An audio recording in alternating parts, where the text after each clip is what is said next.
We are 2 weeks away. I believe today we are 2 weeks away from the Hall of Fame game. Will you be there? Ooh. Can you tell me how much any of the quarterbacks will play in that game? I can't even remember who. I know the Chargers are one of them. Who's the other team? Damn it. Mary Kay Cabot joins us right now on the fan hotline. Hello, Mary Kay. Hey, guys. How you doing? Who's the other team that's in the Hall of Fame game? I should know this. I think it's Rams-Lions. Oh, you tell me the Chargers ain't one of them? Oh, damn it. The last few years, Mary Kay, I think I've watched the lead up to the game and then kickoff, and then I start looking at my phone very quickly. I see a couple plays. I'm like, oh, that's what football looks like. It is. Oh, no, it's the Lions and Chargers. All right, I was half right. Okay, there we go. Man, I wouldn't have picked the Lions at all. All right, Mary Kay, she's on the fan hotline. She is the Bill Nunn Award winner for this year. She's fantastic. She's going into the Hall of Fame. And she's from the Cleveland Plain Dealer in Cleveland.com. What is the latest, or first I should say, what is the latest with Quinn Sean Judkins? You wrote earlier this week, Browns are in no hurry to sign him now, and to bring him to camp, he's got to get that legal stuff figured out. Well, I think that's the key right now. They want him to focus on his legal matter, and they also want to continue doing their own diligence on it. They want to get both sides of the story.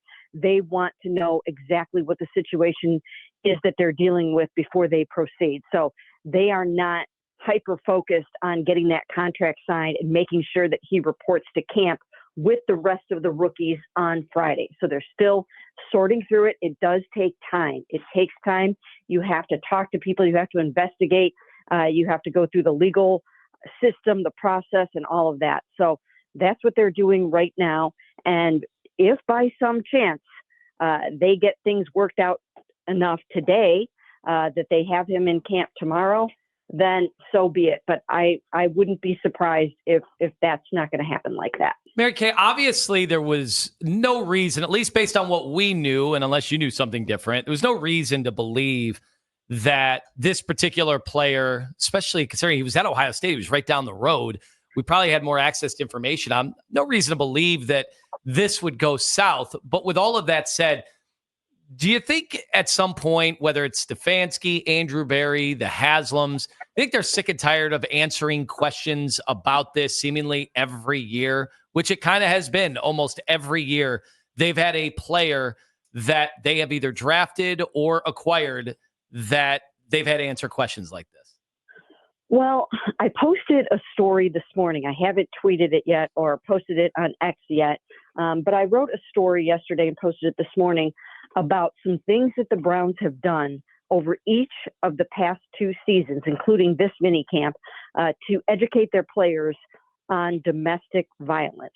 Now, the point that I make in the story is there's plenty more work that needs to be done, obviously, but they have taken some extra steps, some extra measures over each of the last 2 seasons to try to educate their players on domestic violence. And the first one was extremely powerful. That happened last camp. It was DeAndre Hopkins' mom, Sabrina Greenlee, a survivor of domestic abuse. Her story is compelling and powerful. They brought her in to talk to the football team last June of 2024. And I embedded the video in my story, and it's an incredible, incredible story. And unfortunately, 2 Browns players still got arrested for domestic violence after hearing that speech. But the Browns have taken extra measures, and I think that's a good first step. Again, plenty more work needs to be done. This year, they brought in Lisa Friel. Lisa is the NFL Special Counsel for Investigations. She handled the Deshaun Watson investigation. She handles most of or all of the NFL's domestic incidents and cases. And they brought her in this year to talk to the team. These are things that they took it upon themselves to do. So I think that is good. Once again, more work obviously needs to be done. They need to continue to educate, to support, to counsel. But this is another thing to remember. This is a team of second chances, okay? Andrew Berry and this regime believes that players deserve a second chance, that some players deserve a second chance. So they will take risks on guys that have done something wrong or have a charge against them or whatever, if they believe that they can come onto this football team and be a productive member of the team and the community. So I think that's another thing to keep in mind here. Mary Kay Cabot joining us here on the show. So could they go like to a veteran to replace Quinn Sean Judkins while he's out, or what could they do? Well, they could. I think they have to try to figure out what their plan of action is going to be in terms of adding to the room, adding to the pile. They'll definitely look at their short list of running backs and see who's out there in the event that they need to do that. I'm guessing that they will bring in at least one more running back if they're concerned that Quinn Sean is going to be out for any length of time. And I'm sure they're also working closely with the league to try to determine the course of action, because if they're going to be without him for 4, 5, 6 games or so, then they really need to make some alternative plans. Hi, Mary Kay. Yesterday, Albert Breer joined the afternoon show and said that the quarterback with the most talent on this roster is Deshaun Watson. We were debating whether or not that was more about Deshaun or the other quarterbacks on the roster. What do you think? Well, I don't even know if it's worth including Deshaun right now, because he's not going to be playing anytime soon. So I think when you're talking about the most talented quarterback on the Browns roster right now, sure, it could possibly be Deshaun Watson. We really haven't seen him out there in a while. But when you put the whole game together, I suppose you could say that, but what good is that going to do you right now? Because he's not playing football anytime soon. So I think you really have to focus on the 4 quarterbacks who are in this competition and who are vying for that week 1 start and who are going to try to carry this team someplace this season. So who would be your leader in the clubhouse right now, Mary Kay? It's a good question. I think it's Kenny Pickett or Joe Flacco for the week 1 start. I think it will be hard for one of the 2 rookies to get enough reps in this 4-way competition to come up the learning curve quickly enough to go out there and face the Bengals on week 1. I think that would be difficult. So I'm going to say Kenny or Joe right now. And it might come down to the style of quarterback that you choose to go with in the early going. If you're going with Kenny, you're opting for more quarterback movement. If you're going with Joe, you're going for the explosives. So it's kind of 6 of one, half a dozen of the other, and you would be choosing a style of quarterback more than anything in that case. When it comes to the rookies so far, we've been seeing a lot of videos of Shedeur Sanders grinding, working out late night on some of the local fields. We've certainly seen him also show up at some nice charity events and helping raise money, most recently those that were displaced because of a local fire. So he's been out and about. Dylan Gabriel, I haven't seen as much. What do you think so far of the youngsters and how they have acclimated their way here into Northeast Ohio? Well, first of all, this is the very brief time off that all NFL players have. So there's no need to be in Cleveland right now. The rookies, again, report on Friday. So this was their time to go spend with families and also take care of whatever they needed to do from a football standpoint off the field and work with whoever they would work with. So you can't fault anybody for not being here during this month-long break that these guys have had. But it is nice to see Shedeur doing what you would expect a quarterback to do during the break, and that is working on your game. And I'm sure wherever Dylan is, that's what he's doing. Same thing with Kenny. Same thing with Joe. They're all doing whatever they need to do to be ready to go when they start camp. Mary Kay, I have my 2025 head coach rankings of the returning head coaches. Where do you think I have, out of the 25 returning head coaches, where do you think I have Kevin Stefanski? 15. Did you see it earlier or did you hear it earlier? How did you know? I just so happened to see it earlier. Okay, do you agree or disagree? Yeah, I think that's fair. I think that's fair. Coming off of the season that they're coming off of, I think middle of the pack is probably a good place to start.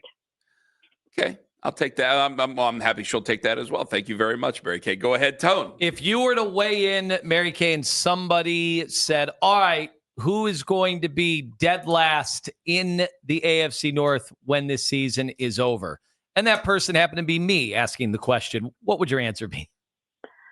It's a great question. It really, really is a great question. I think that I don't even know how to answer that question, because I think that the Browns have more talent than a lot of people are giving them credit for.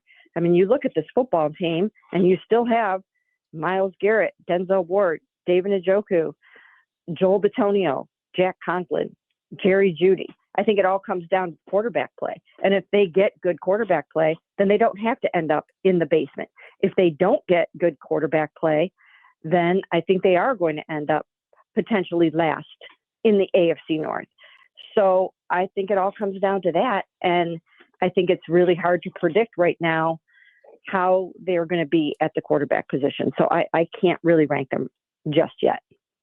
Okay, Mary Kay, fine. Real quick, do you think that was there anybody else that you saw that you might have drawn umbrage with or questions to my my head coach rankings? You know, I just scanned it really quickly to see where you put Kevin is what I did. So. Why? If you thought I was going to put him too high or too low, were you planning on hammering me today? No. I was just curious. I was just wondering where you placed him. And so that's really all I had time for when I glanced at it. I mean, I saw, of course, some of the other ones, and I think you did a pretty good job. I haven't studied it, but. I had Nick Sirianni 8, and I got buddies on the radio in Philly who are hammering for it, like as I say it right now. And they thought that was too low? Oh, yeah. They think it's way too low to have Nick Sirianni 8th overall. I'm like, there's only 32 head coaches in the NFL. So if you're 8th of the coaches in the NFL, I don't think you're doing a pretty bad job. Right? Right. I agree. I mean, I guess a case can be made that he's coming off the Super Bowl victory, and maybe he deserves to be a little bit higher. But I don't think you can argue with it too much. I don't think so either. Go ahead, Tone. Sorry. Yeah, I saw that Sauce Gardner just got $30+ million a year as part of a newest contract, highest paid corner. Denzel this year, in the next 3 years, is around $17 million a year. There was an out for the Browns after this season. Obviously, they would not be taking that because Denzel has been extraordinary, as you mentioned earlier. So do you think there's going to come a time where Denzel starts looking for that kind of money? Well, he might. I mean, his average is $20 million right now. So that's the apples to apples comparison in the NFL is always their yearly average. And when you look up salaries or highest paid cornerbacks, that's how it comes out. So he's in the $20 million a year range now. But if it gets to the point where, where they feel that he needs a bump, they'll take care of that with Denzel. I don't know if that's in the offing at this point, but he certainly is in such tremendous, great standing with this football team in every single way, on the field, off the field, leadership, you name it. So if it comes to the point where he wants to go back to the bargaining table, then I'm sure they would listen. Mary Kay, thank you very much for the time. You enjoy your weekend, and we'll talk to you again soon. Sounds great. Thanks, guys. Mary Kay on the Fan Hotline. Denzel, by the way, 28 right now. So you can bet, right? Denzel to be looking for a new contract. He just saw somebody get paid 30. Yeah. He's got to think he is dramatically underpaid. Yeah, you'd have to, he makes a lot of money. I don't know if he's dramatically underpaid, but he would probably want another contract. I mean, he's up there in the top 3, top 5 cornerbacks in the NFL. I think he still is right now. The only issue is you wonder how long he's going to be able to actually play for your football team because all the injuries that have mounted up. But yeah, he's still amongst the best. I don't know if there's a question about any of that.